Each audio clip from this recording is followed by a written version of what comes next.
and welcome to my channel.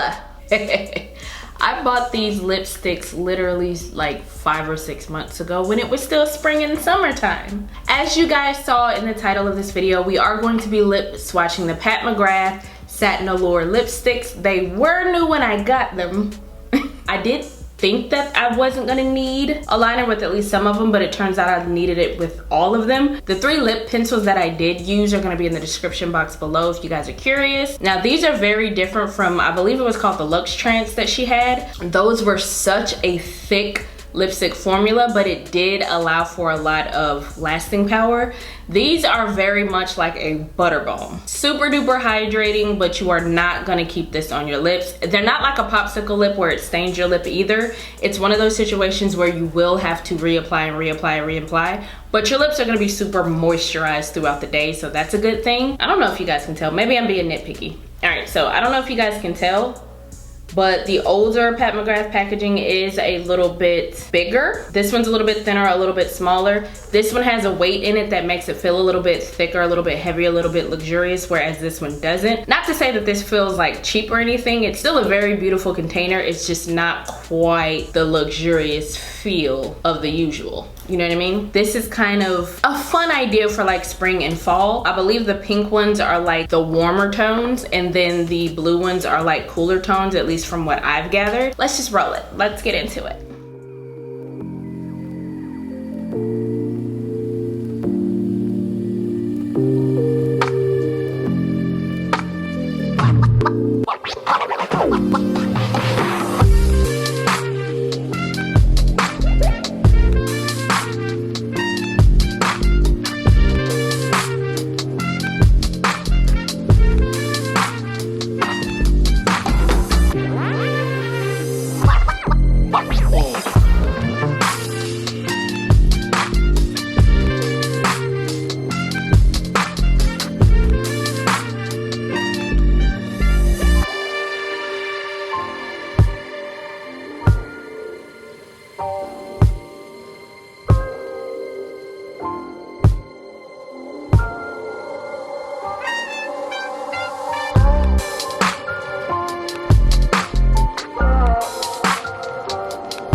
three are basically my favorites from this collection. The first one is Nude Fantasia, which is this one. Venusian Peach, which is here. Crimson Ecstasy is this one. I like the balance of orange and red in this, just because it really does actually work on my skin tone. And then the other two are like the nudes that literally are right up my alley. Entranced is literally my least favorite. Not because of the color. The color is an interesting color. It's not like one of the colors that I like to wear on my lips. But out of all of the lipsticks that I tried on, this one is the thickest and like the most almost sticky. The rest of the shades were pretty consistent. Just this one was a little bit off. Some of these shades are a little bit similar if you kind of just want to pick up one. I'm more of a warm tone kind of girl, so the ones that are so similar to me, I'd probably pick the warm tone. It probably just depends on your undertone and how you like your lipsticks to come off. All right guys, that about does it for me. Hopefully this video was helpful and fun to watch. If so, please give me a thumbs up. Be sure to like, comment, and subscribe. Share the video if it's in your heart to do so. And I'll see you guys in the next one, hopefully. Hopefully I'm not gone for another half of a year. Yeah, I'm gonna do better. Bye. All right, guys.